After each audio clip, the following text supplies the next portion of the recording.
Take two. Magandang araw sa atin lahat mga kababayan, saan man panig kayo ng daigdig naroon.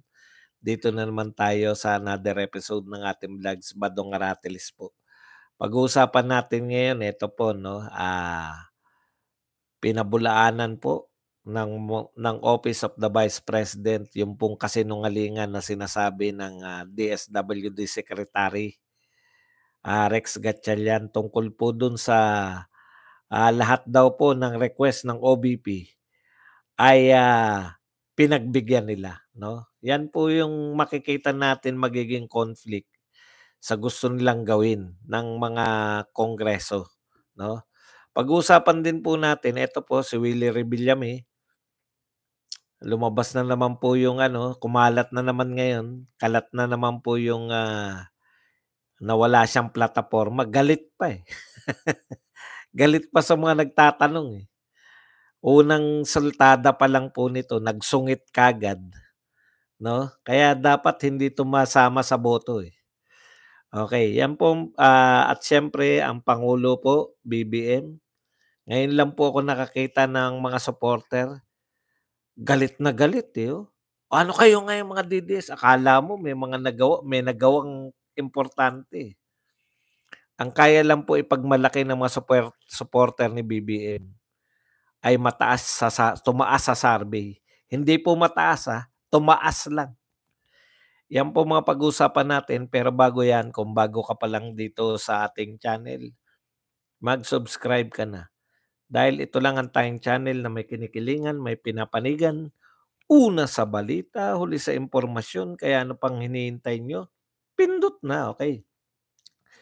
Sa kabila po ng sari-saring kapalpakan ng gobyerno, kitang-kita po natin, pinagmalaki yung flood control program, biglang umulan, nagkaroon ng mahinang bagyo, binaha tayo.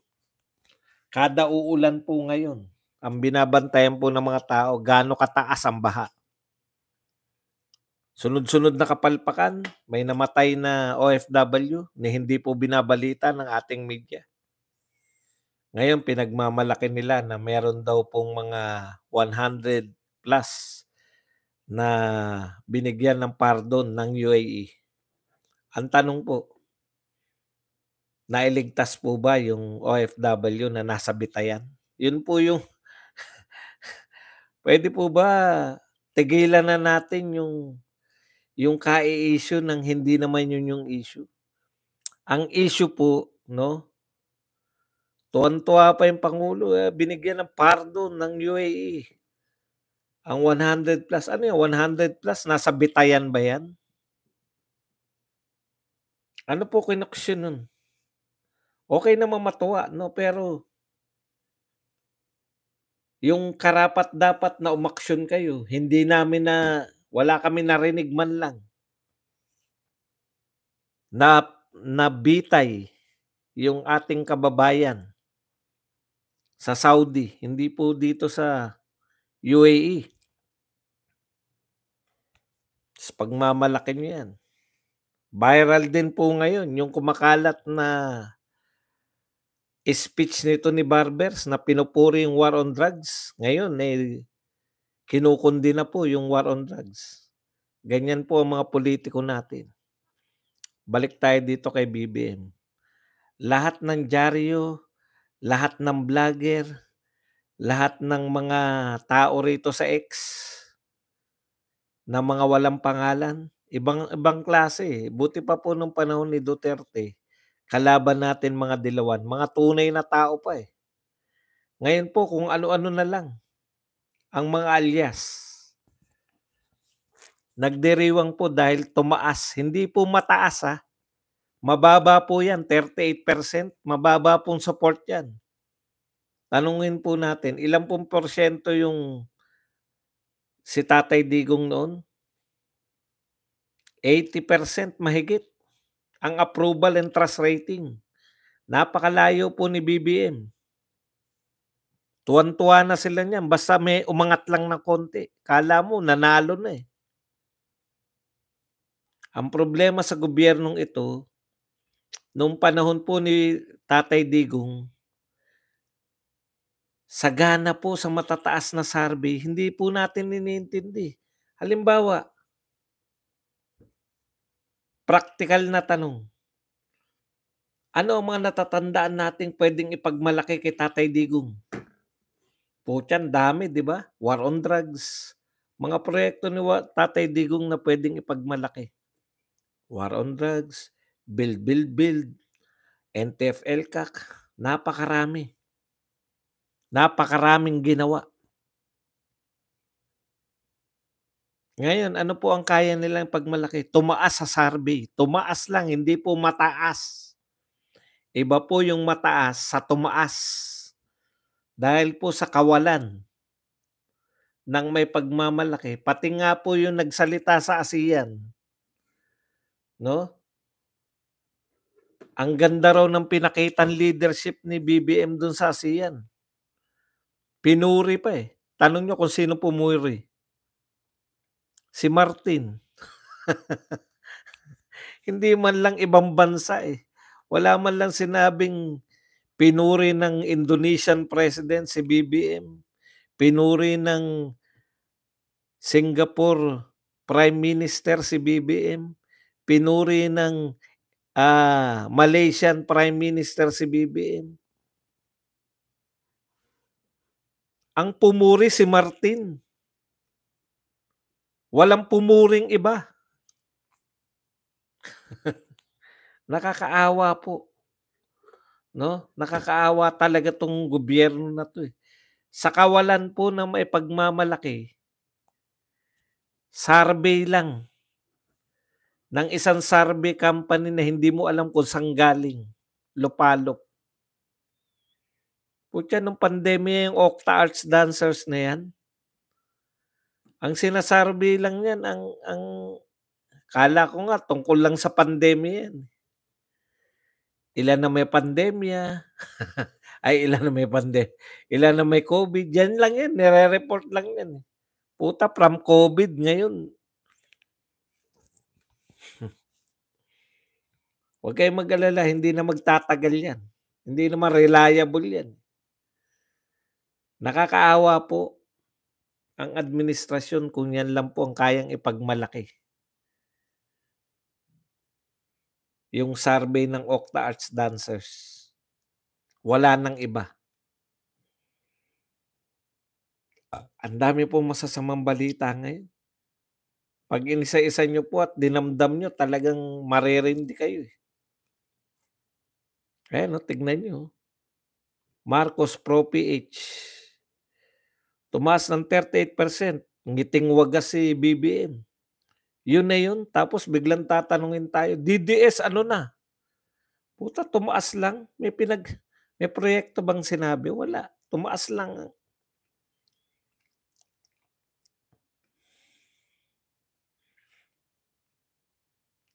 Another masamang balita, bukas po, 'no? Bukas po, maliban na lang kung aawatin ng Supreme Court, 30 billion po na naman galing sa PhilHealth ay kukunin ni Rekto.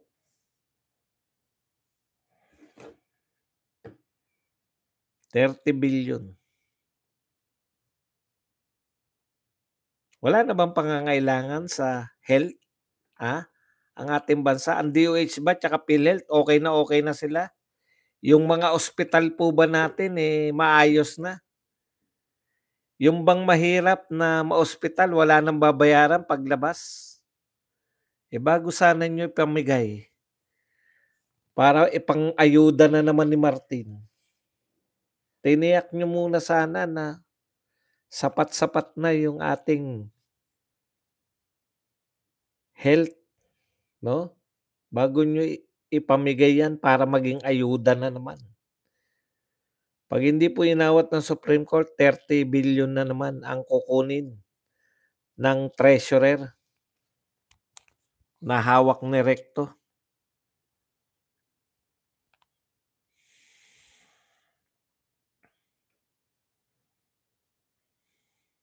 Okay, dito na po tayo. Parinig lang po natin yung sinasabi nito, nanggigigil pa si ano, eh, nanggigigil pa po si Wala ba kayong mga manika? Pero na magandang buhay. Paano po ba natin susolusyunan yun? Kasi lahat po tayo, medyo aware naman tayo sa problema, pero yung solusyon, yun ang mahirap na parte. I mean, meron na ba kayong mga panukalang naisip? Wala pa kasi hindi pa ako nananalo. Pag nanalo ako, doon ko naisipin lahat. Ang iniisip ko muna, One step paano at ko a time. One step. dahil taga Channel 5 siya, hindi siya mabanatan nitong Tres Marias, eh. No? Ano raw yung gagawin niya 'pag nanalo? Wala pa, hindi pa ako nananalo, eh. 'Pag nanalo na ako tsaka ko iisipin. Kita niyo po. Galit pa siya, nung tinanong siya. Ano raw ang gagawin niya 'pag nanalo? Hindi pa nga ako nananalo, tinatanong niyo na ako. Tsaka ko na iisipin yan 'pag nanalo ko. Yan ang iboboto niyo?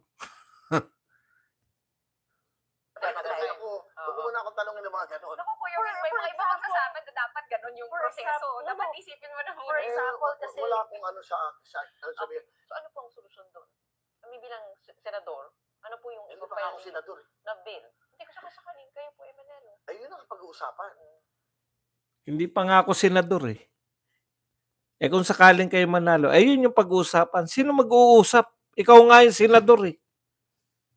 Hindi niya po alam kung ano ang trabaho niya bilang senador, gagawa ng batas, anong bill ang tinatanong. Aba, wala pa. Hindi pa nga ako senador, eh. Kita niyo? Tumatakbo, walang plataporma. Buti nga hindi inendorso yan, eh, di ba? Noon sa Maisog. Buti nga hindi nakasamat ngayon yan, eh. Siya kasi ayaw niya, eh. Gusto niya ma-identify sa Malacanang. Mabuti naman. Hindi natin iboboto yan. Nagyayabang na, hindi pa nananalo. Parang kasalanan pa natin na tinatanong siya anong gagawin niya sa Senado, eh. Ang sarap, no? Yan ang mga mabubuting ano. Kaya pag binoto natin yan, instead Kalabato at sa iba pang mga eto po, imagine niyo si BBM ang ganda na nga ng plataporma. No, si BBM, tignan niyo yung plataporma ni BBM. Unity and continuity. Itutuloy niya yung mga ginawa ni Pangulong Duterte. Di ba napakaganda nun? Hindi pa natupad. May platapormang sinasabi, hindi pa natupad. Eto, walang plataporma. Ano tutuparin yan? Baka murahin pa tayo niyan pag sinita natin, eh. Sabihin, bakit may sinabi ba akong gagawin? Nakakatakot po ang politiko, no? Nakakatakot po yung politiko na nangangako. Pero mas nakakatakot po yung politiko na hindi niya alam kung ano yung gagawin niya pag nanalo. Basta manalo lang siya ang purpose. Yari tayo dyan. Ito yung pinagmamalaki nila. Tapos, sabi po rito, over 100 Filipinos have been pardoned in United Arab Emirates. President Ferdinand Marcos Bongbong Marcos Jr. announced in Tuesday following his phone call with UAE President Sheikh Mohammed bin Zayed. Di ba? Okay, ah. Maganda ugnayan natin sa UAE. Ayos yan, Mr. President. Ha? Pinatawad. Eh kaso yung binitay, taga-Saudi. Tapos ang problema, nagyabang pa tong, alam mo yun, nagyayabang pa. Tapos sasabihin ng mga DDS, walang ginagawa si BBM. Sa mga OFW, malapit na mabitay. Siyempre, di naman lahat ng bansa ay nadadaan sa pakiusap, di ba? Respeto na lang sa batas nila. Eh, hindi talaga madadaan sa pakiusap ng mga banban. Pero si Duterte, pag nakiusap, pinakikinggan. Yan po pagkakaiba ng isang leader na may respeto. Nire-respetong leader kaysa leader na ayaw respetuhin. Okay. Ngayon, eto, si Rex Gatchalian, pinagmamalaki po ni Rex, no? Na lahat daw po ng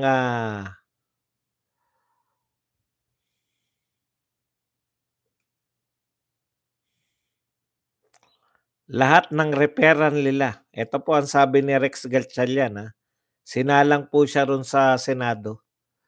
Tinanong siya ni Amy, bakit may mga hindi kayo, bakit namumulitika kayo? Pag galing sa OBP, ayaw ninyong yung referral galing sa OBP, hindi ninyo tinatanggap o dinideny ninyo. Ito po ang sagot ni Rex Gatchalian. Lahat naman na referral nila ay malugod naming tinatanggap. Hindi totoo, no? Hindi totoong tinatanggihan namin ng ahensya ang request ng tulong ng OBP. Ayan po, malinaw po yan, ha? Hindi raw totoo.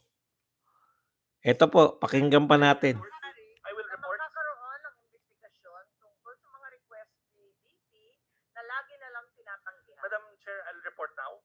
Madam Chair, with me is Assistant Secretary Ulysses Aguilar.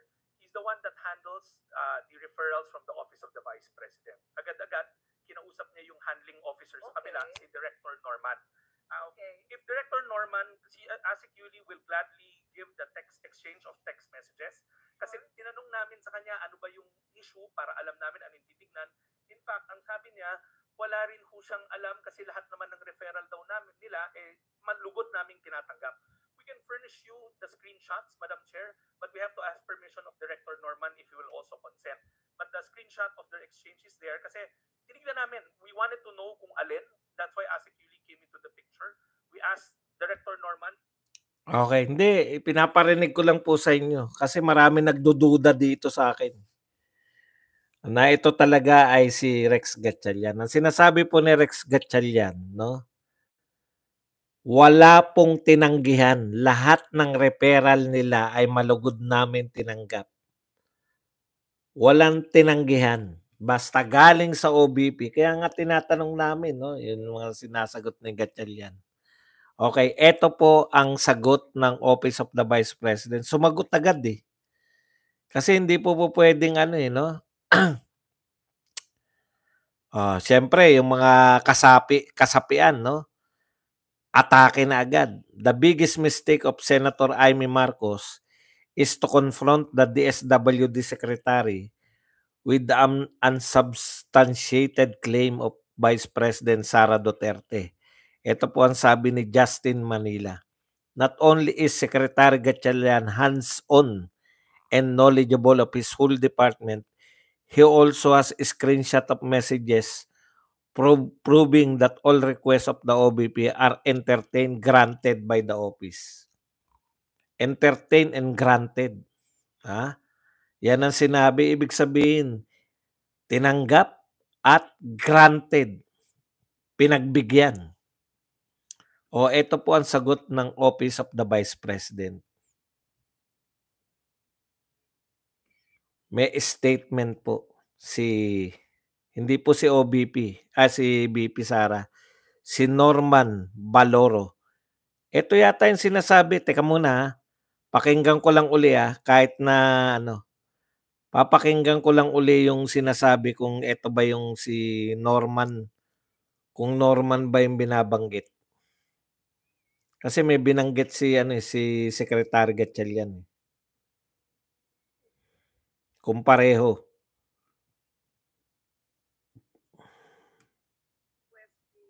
Hindi po siyang alam kasi lahat naman ng referral daw namin nila, malugod na rin po siyang alam kasi lahat naman ng tinanong namin sa kanya ano ba yung issue para alam. Director Norman, si ASIC Yuli will...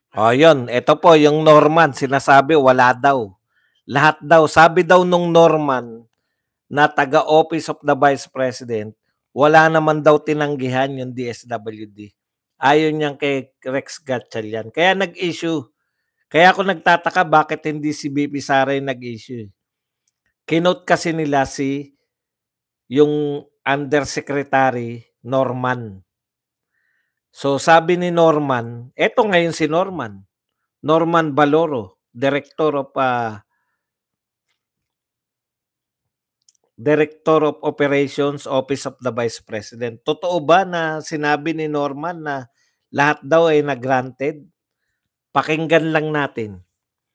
The claim of Secretary Rexlon Gatchalian that the Department of Social Welfare and Development has accommodated all referrals from the Office of the Vice President is inaccurate and misleading. No? Inaccurate and misleading. Bakit po?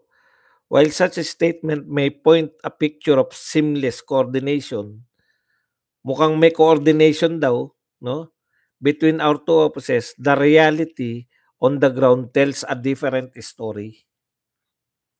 There have been several instances when OBP referrals were declined. Marami pong pagkakataon na hindi po pinagbigyan yung mga request ng Office of the Vice President. An example of this was request for assistance to an identified group of individuals whose livelihood were affected due to the African swine flu virus. So inihingi nila ng tulong yung mga naapektuhan ng African swine flu virus, yung mga magbababoy. Inihingi nila ng tulong, hindi pinagbigyan. The request was denied because the DSWD claimed that they cannot do mass payout, and yet they are able to do it in other areas together with other politicians. Hindi raw sila nagma-mass payout. Ang bawi po ni Norman Balaoro, bakit? Nagma-mass payout yung DSWD pagkasama yung certain politician. Sino yung politician kaya na yan? Malamang si Martin yan. Di ba? Kanino bang pera yung pinamimigay ni Martin? Pera niya ba yan? DSWD yan. Marami rin DSWD. Okay. Moreover, there are clear evidence from various OVP satellite offices that some clients referred by OVP has been left unattended by various regional offices of the DSWD. Isa lamang dito, mayroon 7,056 pending applications para sa assistance for individual in crisis situations at 2,597. Pucha, kulang-kulang ano to? Kulang-kulang 10,000 pending para sa sustainable livelihood ang na-refer ng OBP, Panay and Negros Island Satellite Office sa DSWD Field Office 6 na hanggang ngayon ay walang iniaabot na assistance. So 10,000, kulang-kulang 10,000 nang hingi ng assistance galing sa OBP, wala pa rin pong aksyon. Handa na rin ang listahan ng identified beneficiaries ng OBP Cebu, Bohol and Siquijor Satellite Office. Ngunit patuloy na bumabalik ang mga kliyente sa aming tanggapan dahil wala sila natanggap mula sa DSWD. Ang dami po, di ba? There is no clear explanation provided by DSWD to the OVP referred clients from satellite offices on the delay of inaction on the request. To dismiss this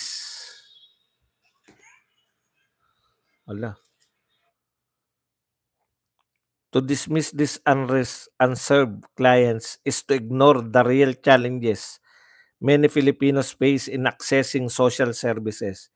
We call for DSWD immediate action to address these gaps and fulfill the government's obligation to provide aid to every Filipino. Dagang salamat. Norman B. Balaoro, Director of Operations. Napakarami pong instance. Meron sa Negros at Panay, meron dito sa Cebu, Bohol at Siquijor. Tapos sasabihin nyo lahat na request ginagrant. Iba yung sinasabi ni Rex Gatchalian sa sinasabi ng OVP. Dokumentado po to. Ngayon, yan po yung problema nung hindi nyo binabudgetan yung OVP lalo na po next year. Mas matindi na po. Bakit? Kasi ngayon nga, may budget pa eh. Halos hindi na po, sa dami po ng humihingi ng tulong sa OVP, nire-refer. Ayaw namang ng DSWD. Kinakailangan yata si Martin pa magbigay sa kanila.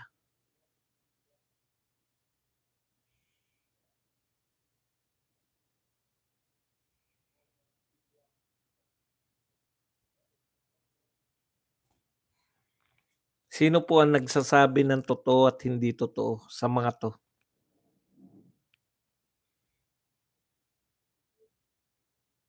Between Rex Gatchalian at Office of the Vice President. Dokumentado to. Ngayon, ang nakakatakot po niyan, yung pagbabawas nila ng budget. Kasi ang sabi nila, duplication na lang yung ginagawa ng Office of the Vice President. Pwede naman nilang i-refer na lang sa DSWD, di ba? Tinanggalan nyo ng budget. Kung ganyan po karami sana yung humihingi ng ayuda sa Office of the Vice President, dapat mas binigyan ninyo ng budget. O ngayon, nakikita po natin yung problema, lalo na po next year. Ngayong binawasan nyo pa. 12 yung satellite office. Ang budget po ninyo, ipinaris ninyo kay Leni Robredo na isa lang yung opisina. Ganyan po nila ginigipit yung Office of the Vice President sa pamamagitan po nitong DSWD na to. Tindi, no? Okay. Meron pa pong paliwanag rito yung pamumulitika sa ayuda. Nakita ko yung picture nito, yung nakaluhod yung nakaluhod yung isang congressman. Congressman pala yun. Alam niyo kung bakit halos umiiyak yun? Ito po sabi niya, we were already scheduled the 11th, unfortunately. 11th, October 11. Unfortunately, after filing my certificate of candidacy as mayor last Tuesday, October 8, the following day, I received a call from DSWD telling me na hindi na matutuloy ang payout. Sabi ko, bakit? Ano nangyari? Sir, pinahinto sa taas. Yun po ang sinabi kay Representative Kimir Adan Olaso ng Zamboanga City. Alam niyo ang sinabi ng congressman na to? Kaya hindi na natuloy kasi nag-file siya tatakbo siya ng mayor.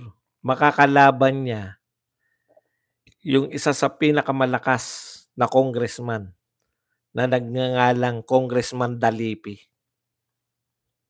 Wala akong ideya kung bakit nakaluhod yung tao.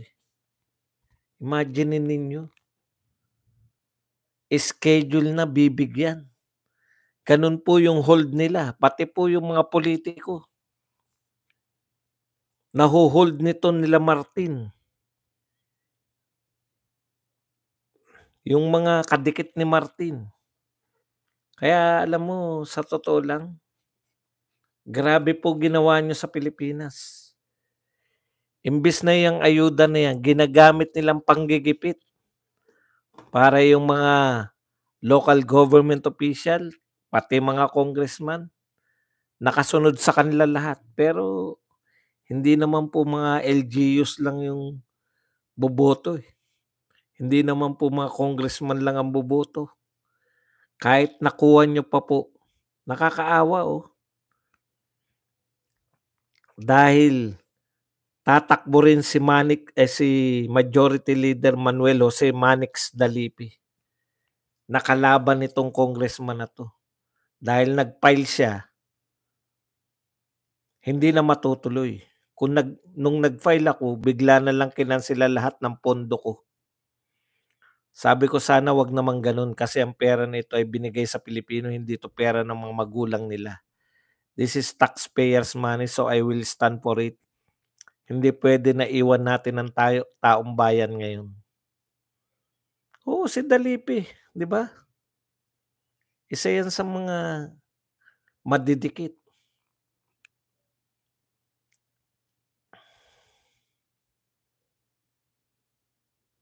Sabi naman, nangatwira na naman si Rex Gatchalian. Madam Chair, let me just state for the record, walang sariling pondo ang congressman. Yung sinabing pondo ko, walang pondong congressman. These are department disbursed funds. Hindi po yan yung ibig sabihin ng congressman. Ang ibig sabihin ng congressman, may mga tao doon sa kanyang mga constituents niya na qualified tumanggap ng ayuda.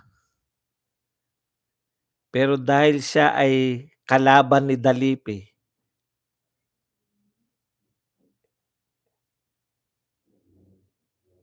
scratch.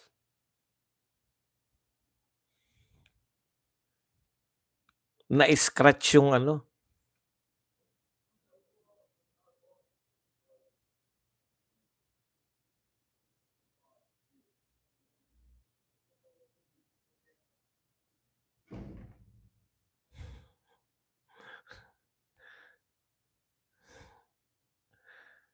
Mukhang na istorbo natin yung mga kapitbahay natin.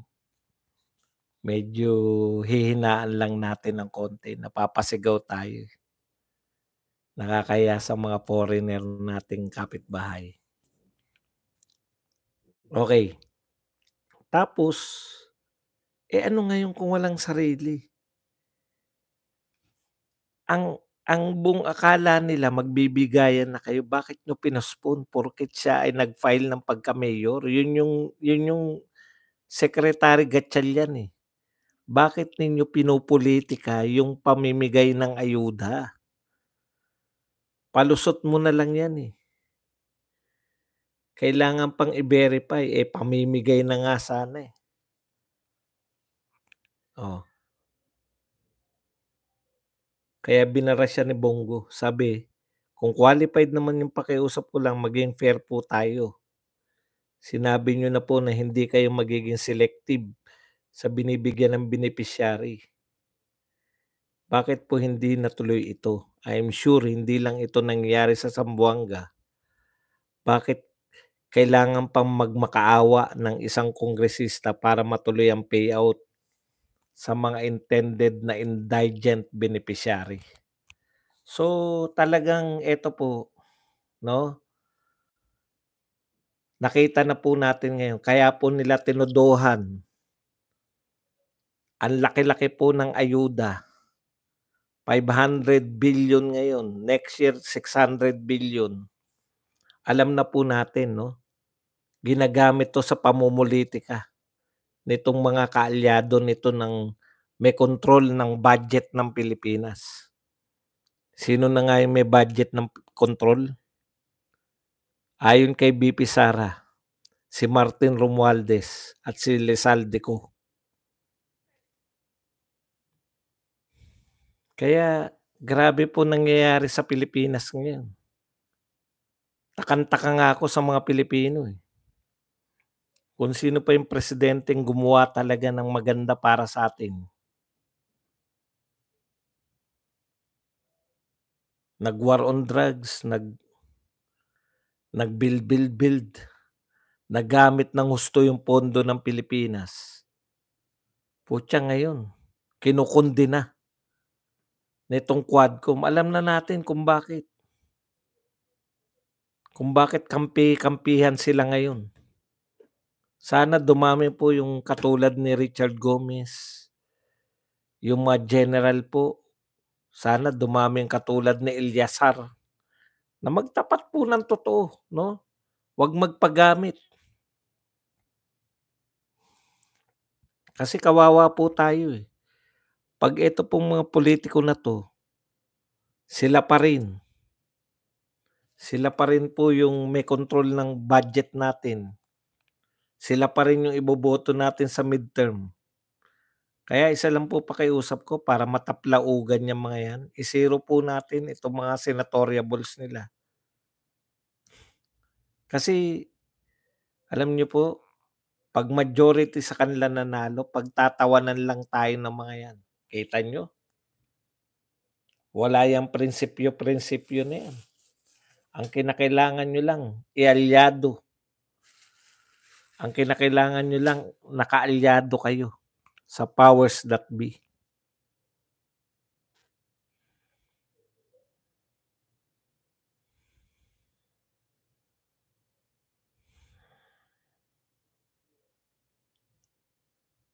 Yan lang po ang ating topic. Pwede na po tayong basa ng inyong komento. Pwede po kayong magtanong, pwede po kayong magbigay ng reaksyon at higit